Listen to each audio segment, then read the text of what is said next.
Nepali Gen Z is actually proving to the world to be the most useful Gen Z so far. I mean, these guys are making history. They have already made history. So now they finally have an interim prime minister.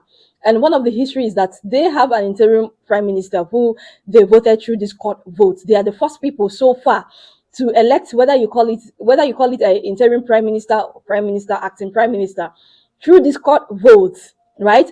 And another history they made is that this is the first time they're having a female prime minister, Sushila Karki, who actually served as a chief justice of their Supreme Court of Nepali. And guys, like, this news is kind of like, I don't know how to feel about it. I have a mixed feeling about it because this is a country that used to, burn their women, like burn their women alive.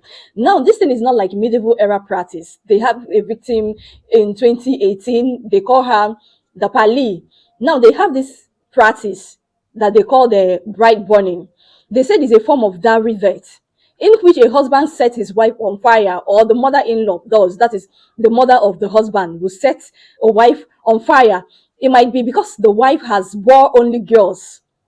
They give birth to only female children. Or her husband wants to marry someone new.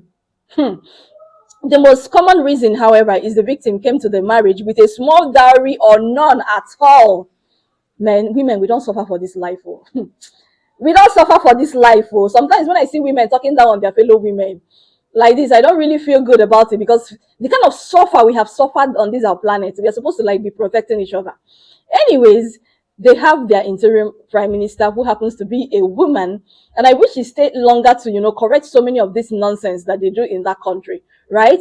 And for my people that are saying, oh, Nigeria is next, forget about it. This kind of thing will never happen in Nigeria.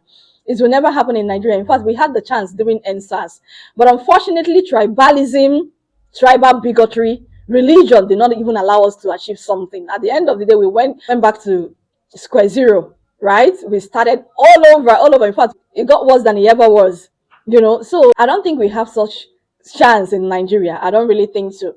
Anyway, we are seeing the Gen Z, the early Gen Z, cleaning up the country, all the mess they made, they are cleaning up, from ground to the rooftop. They're cleaning up to give the new interim prime minister a chance to, do what she has to do until they have a proper election. With what we have seen from Nepali these few days, what do you think? Do you think it's a good idea, like the right way to go, or do you disagree with their decision, the protest and everything they did this couple of days? Leave your thoughts under the comment section. I'll be reading comments.